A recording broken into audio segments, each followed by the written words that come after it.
κάνουν όσο να κοιτώσουμε από άφηση να χώσουν γάτα. Φίλοι μου, σας καλέσω όλους εδώ απόψε για να συζητήσουμε για ένα πολύ σοβαρό θέμα. Είπε η Γερμανικάνη, γιατί δεν κάνω σύμφωνα με αυτό. Η κατάσταση είναι πολύ σοβαρή. Κάθε μέρα χάνουμε, όπως μπορούμε, 2-3 σύντροφοί μας από τα νησιά της Γάτας. Δεν πάει άλλο αυτή η κατάσταση. Είναι τραγικό αυτό που συμβαίνει εδώ. Μη μου το θυμίζεις, γεραπόδικα, αυτό. Μόλις χθες η Γάτα έφαγε 2 πολύ έξυπνα και χαριτωμένα κολλητάκια. Μήπως έχεις κάποιο άλλο σύντροφο. Γι' αυτό το πρέπει να συζητήσουμε το θέμα αυτό και να βρούμε κάποιον τρόπο να γλιτώσουμε από το νησί της Γάτας, αφού όλοι θυμάμαστε σε αυτό το θέμα. Εγώ λέω να βγούμε από αυτό το νησί και να πάμε να μείνουμε σε ένα άλλο μεγαλύτερο, δηλαδή σε μια. Τότε ξέρουμε στο σπίτι και δεν υπάρχει Γάτα και μάλιστα και τότε ήμουν εδώ. Εγώ στο προηγούμενο σπίτι που ήμουν, είχε όχι μια, αλλά 2 γάτες. Γι' αυτό αναγκάστηκα και έλεγα. Αν και υπήρχε μια αποθήκη, όπου έβρισκα κάθε έλλειψη. Εγώ λέω να πάει ένας από εμάς σε ένα σπίτι εδώ κοντά, να μείνει 1-2 μέρες και να πιέσει νύχτα πολύ προσεκτικά για να δει αν υπάρχει Γάτα ή όχι αυτό. Αφού βεβαιωθεί ότι δεν υπάρχει, να έρθει να μας ειδοποιήσει, να πάμε να μείνουμε όλοι εκεί. Είναι καλή η ιδέα, σύντροφε, αλλά υπάρχει ένα πρόβλημα. Μπορεί την ώρα που να βγαίνουμε να μας είσαι και εσύ κατέρη Γάτα, έτσι να μας πιάσει όλο.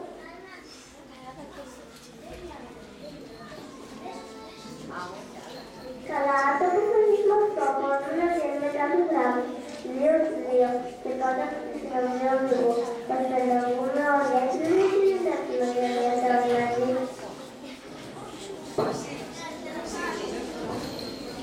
Μήπως έχει κανένας άλλος σύντροφος καμιά καλύτερη ιδέα?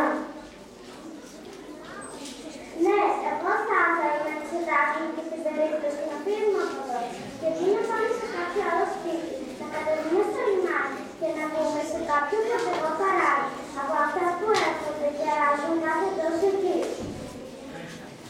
Δεν είναι άσχημη να εγώ το προτιμούσα να μείνουμε σε ένα φωτικό καράβι από αυτά που μεταφέρουν τρόφιμο, να βρίσκουμε εύκολα ταξίδια εκεί.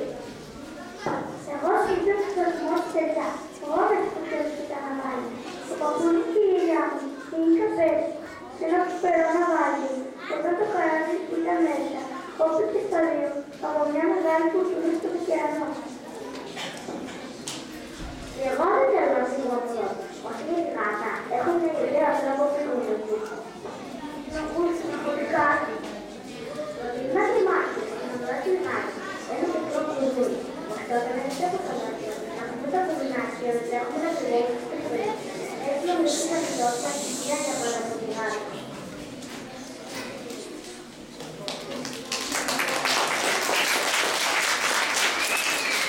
Μπράβο, κάτι.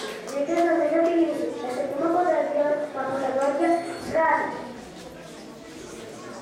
Ίσως και ο τύρας ματάκια στο μικρό του διόλου είναι μεγάλο. Ίδια και να βγάλετε στην πέρασμα. Μην αποφασίσετε πριν πρώτος και στην καλά. Και τον πρώτος δεν πρωτοπολικά. Δεν σκεφτείτε κάτι πολύ σοβαρό. Το πράγμα είναι. Μου λέτε, πώς όπως θα πάει ένα κρεμά που τον άσχει στην ουρά της κάρτας. Πραγματικά, αυτό δεν το σκεφτήκαμε. Είναι πολύ επιτυχημένη μια τέτοια πράξη. Τι μόνο επιτυχημένη, αλλά και καθαρή αυτοκτονία. Αποκλείεται ποτέ κανείς να μπορέσει να κρεμάσει το κουδουνάκι στην ουρά της Γάτας χωρίς να το παραπάρει στην Ευρώπη.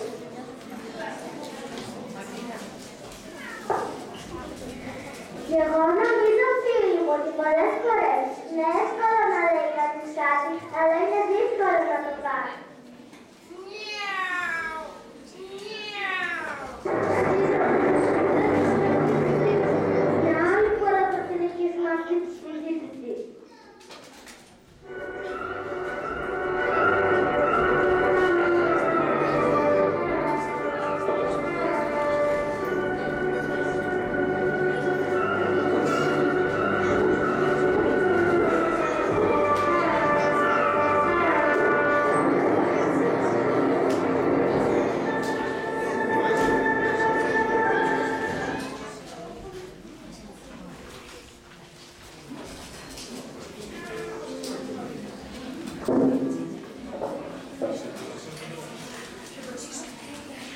hocam.